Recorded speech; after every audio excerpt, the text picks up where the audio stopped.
Hola, ¿qué tal? Muy buenas tardes, chicos. Pues aquí continuando con el este enriquecimiento de los trabajos de investigación que ustedes hicieron. Estábamos hablando obviamente de Aristóteles, este filósofo importantísimo en cuanto a influencia en el mundo occidental, junto con Santo Tomás, son unos filósofos que marcan década o que marcan trayectoria importante en lo que es el pensamiento, ¿verdad? Entonces, estábamos hablando un poquito recordando, hablábamos en el video anterior sobre lo que era la teoría del ilemorfismo, hablábamos sobre las sustancias que constituyen todo lo que es la naturaleza y finalmente mencionábamos que dentro de lo que es el apartado de la física, Aristóteles obviamente se dedica a estudiar las sustancias que forman parte de esa naturaleza, ¿sale? Y estas sustancias prácticamente pues se refiere directamente a lo que son los cambios que viven estas sustancias en su interior. Y entonces, como les comentaba yo en el video anterior, Aristóteles clasifica cuatro diferentes tipos de cambios. Uno, los cambios que son naturales, es decir, los cambios que se van a generar de manera natural dentro de una sustancia. Por ejemplo, una semilla que se va a convertir en una plantita que se va a convertir en un arbusto que se va a convertir en un árbol probablemente. Y entonces estamos hablando de una serie de cambios secuenciales, pero que son naturales, propios de la sustancia y de la naturaleza de dicha sustancia. Por el otro lado, hablábamos de que existen también los cambios artificiales y estos cambios artificiales, obviamente, pues son los cambios que regularmente otros llegan a producir dentro de lo que son las sustancias. Por ejemplo, yo tengo una sustancia, yo desde mi propia naturaleza tengo una materia y tengo una forma. Mi sustancia es esta tal cual como ustedes la ven. Sin embargo, dentro de esos cambios artificiales, por ejemplo, a mí se me ocurre, no sé, llegar y si mi cabello regularmente es un cabello oscuro, entonces puedo yo llegar y de repente, no sé, me pinto el cabello de güero. Entonces ya estoy teniendo físicamente un cambio, pero no es un cambio propio de de la naturaleza de mi sustancia. Entonces ya estamos hablando de un cambio artificial. ¿Ah? Entonces, dentro de lo que es la estructura dentro de mi estructura fisiológica de mi cuerpo, probablemente yo soy una persona muy delgada y entonces pues no me gusta prácticamente lo que es mi estructura tan delgada. Entonces empiezo a consumir ciertos alimentos, empiezo a meterme a hacer ejercicio, empiezo a agarrar más volumen del que mi estructura corporal tiene preestablecido, que mi información genética va definiendo y entonces estamos teniendo un cambio artificial. No es un cambio que se vaya a dar de manera natural de acuerdo con mi propia sustancia, ¿sale? Y luego por el otro lado tenemos también lo que son cambios sustanciales. Cuando nosotros estamos hablando de los cambios sustanciales es cuando nosotros cambiamos de una sustancia a otra sustancia, es decir, tenemos o una degeneración, puede que haya un nacimiento o puede que haya una corrupción de la misma sustancia. Por ejemplo, yo en este momento mi sustancia es la de un ser humano. Vivo, soy un ser humano. Una vez que este cuerpo y esta alma lleguen a su ciclo natural, entonces yo ya dejaré de ser un ser humano y entonces mi sustancia ahora será la de un cadáver. Yo ya no soy un ser humano, ya no tengo la capacidad de reflexionar, ya no tengo la capacidad a lo mejor de conocer, ya no tengo la capacidad ¿cómo se llama? De generar conocimiento, etcétera, etcétera, etcétera. ¿Por qué? Porque ya mi sustancia está cambiando de ser humano a un cadáver. ¿Sí me explico? Entonces ya hay aquí un cambio de sustancia. Otro ejemplo que es más tangible, por ejemplo, y que puede ser a lo mejor un cambio sustancial artificial, es que, por ejemplo, dentro de lo que es el desarrollo del crecimiento de una planta, un árbol, por ejemplo, tiene su sustancia natural, sin embargo, entonces yo llego, corto ese árbol, agarro la madera y de esa manera entonces yo construyo una silla, una mesa o una ventana. Entonces yo ya estoy destruyendo ese árbol, destruyendo la sustancia de árbol para dar paso o crear, generar una nueva sustancia que entonces podría ser una mesa. ¿Sale? Y finalmente, pues entonces tenemos lo que son los cambios accidentales. Y dentro de lo que son los cambios accidentales que puede sufrir la materia, entonces tenemos lo que son cambios locales, cambios cuantitativos y cambios cualitativos. Por ejemplo, cambios locales, pues ahorita estoy aquí sentado, ¿sale? Pero yo puedo tener un cambio local, es decir, en 5 minutos me muevo de aquí y voy a estar en la acera de enfrente. Entonces, mi sustancia está sufriendo un cambio local. Estoy en la planta alta, pero ya no quiero estar en la planta alta y en 5 minutos me muevo a la planta baja. Entonces, aquí estoy teniendo yo un cambio accidental local. Y luego tenemos lo que son los cambios cuantitativos que tiene la sustancia y que pueden ser también accidentales, es decir, son aquellos cambios no que se dan por casualidad, ¿sale? Entiéndase accidental no por casualidad, sino que son esos cambios que modifican la circunstancia del ser, o la circunstancia de la esencia. Vuelvo a tomar, por ejemplo, de la sustancia. Por ejemplo, yo soy una persona delgada, ¿sale? Y entonces, en un determinado momento, empiezo a comer y a tomar proteína, y entonces yo ya estoy teniendo un cambio accidental cuantitativo, es decir, mi volumen, mi masa corporal se va a expandir.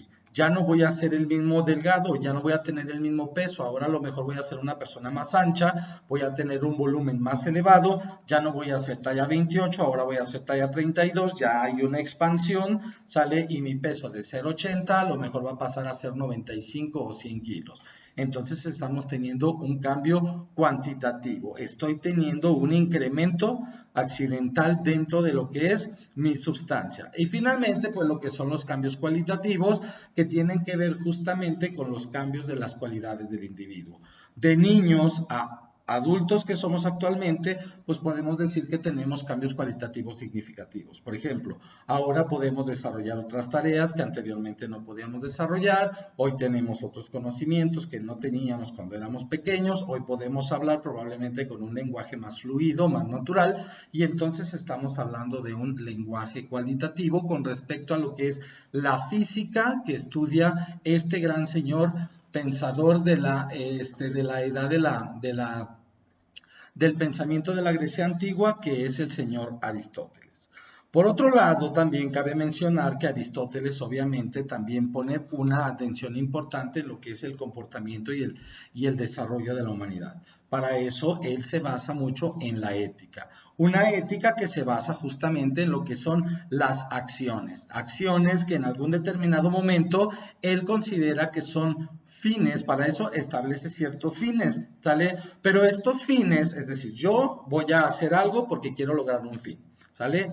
Pero este fin en ocasiones también puede llegar a convertirse en un medio para lograr un nuevo fin. A final de cuentas, lo que uno busca, el final pleno o la plenitud de los finales, sería alcanzar la eudemonía, es decir, alcanzar lo que es la felicidad, ¿sale? Entonces, todas las acciones que nosotros cometemos o todas las acciones que nosotros realizamos, tiene que ver justamente con ¿cómo se llama? Esta finalidad última que es alcanzar la felicidad. Y entonces Aristóteles identifica de una manera muy concreta lo que es la felicidad con lo que es la vivencia de las virtudes. Y también identifica el bien, el hacer el bien, con una finalidad. Y también, ¿cómo se dice? Identifica lo que es el bien total o el bien pleno o el bien en plenitud o la bondad plena como un final importante, ¿sabes? Aquí Aristóteles hace una división importante de lo que son las virtudes. Por un lado, identifica lo que son las virtudes éticas y por el otro lado, Aristóteles identifica lo que son las virtudes dianoéticas. Cuando nosotros hablamos de las virtudes éticas, estamos hablando de aquellas virtudes que están destinadas a dominar nuestra parte racional, es decir, la parte racional de nuestra alma. todo aquello que nosotros podemos entender, ¿sale? Pero que de alguna manera trata de controlar lo que son los apetitos humanos, ¿sale? Como por ejemplo pudiera ser la fortaleza, la templanza, la justicia, que de alguna manera nosotros utilizamos, por ejemplo, la templanza para no desbordarnos, ¿sale? Mantenernos templados, la fortaleza ante una situación problemática. Entonces nosotros tenemos cierta fortaleza, lo que nosotros conocemos también como esa capacidad de sobreponernos ante los diferentes problemas, ¿sale? Surge una fortaleza interior que nos va a ayudar a poder controlar los apetitos humanos. Acuérdense que mucha de nuestra tendencia es a encaminarnos mucho a lo que son ¿cómo se dice? El principio de placer, ¿sale? Y entonces Aristóteles, cuando nos habla de las virtudes éticas, son justamente esas que son más racionales y que tienen que ver con el control de nuestra alma y el entender y controlar nuestros apetitos. Ejemplo, como les comentaba, la fortaleza, la templanza y la justicia. Y por el otro lado, lo que son las virtudes dianoéticas, tienen como objetivo, pues, finalizar, tener un dominio o un conocimiento, de lo que es el ente, ¿sale? Son aquellas que son más bien de tipo intelectuales, que son más bien de tipo del conocimiento, corresponden a una naturaleza racional, ¿sale? Corresponden estas virtudes a la naturaleza racional del ser humano, y entonces aquí entran, por ejemplo, la inteligencia, ¿sale? Que no es, como le diré, un algo que nos sirve para controlar, sino más bien es una capacidad, una habilidad que nosotros tenemos, y de alguna manera también aparece la prudencia. Todas estas virtudes, las éticas y las dianoéticas, nos van a llevar a nosotros ¿a qué? Pues a un control, y lo que pretendemos a través de esto es alcanzar la felicidad. Recuerden, todo se hace a través de fines. Estos fines se llegan a convertir en medios, y muchas veces estos medios se llegan a convertir, estos fines son el medio o el camino para nosotros poder alcanzar siempre un fin mayor. El fin mayor, el fin por excelencia, obviamente vamos a entender que es la felicidad. ¿Vale? Para Aristóteles, obviamente, cabe mencionar que la virtud siempre será para él considerada como una especie de dorada mediocridad, pero no mediocridad desde el sentido de vista como nosotros lo entendemos actualmente, no mediocridad desde el punto de vista de decir, bueno, pues con eso la hago. ¿Con qué se pasa la materia? Con 7, pues con el 7 la hago.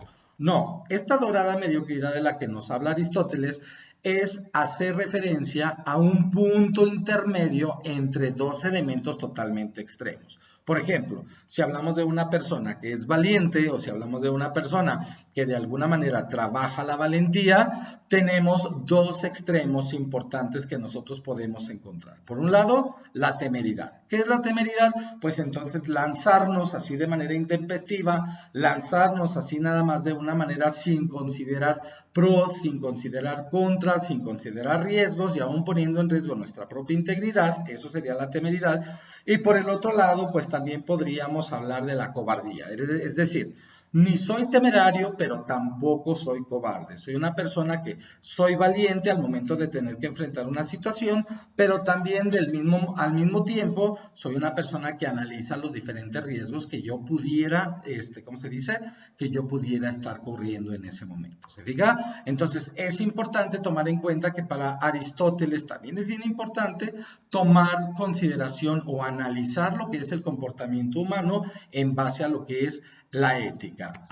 Nada más me gustaría mencionar al final que para Aristóteles la virtud la podemos alcanzar siempre mediante los hábitos, es decir, la repetición de manera continua de ciertos hábitos nos pueden llevar a nosotros a lograr esa excelencia, y esa excelencia nos va a poder llevar a nosotros a lograr esa felicidad. Y es importante cuidar que dichas acciones sean bien controladas para que siempre vayan dominadas y vayan dirigidas o regidas por esta parte racional que nosotros tenemos. ¿Sale, chicos? Bueno, pues aquí ya cumplimos nuestros 15 minutos reglamentarios y si no lo hago así, pues obviamente no voy a poder subir el video. ¿Sale? Muchísimas gracias. Nos estamos viendo en el siguiente video ya para concluir con esto que es el pensamiento de Aristóteles y poder pasar a lo que es el pensamiento del periodo helenístico. Que tengan un excelente día.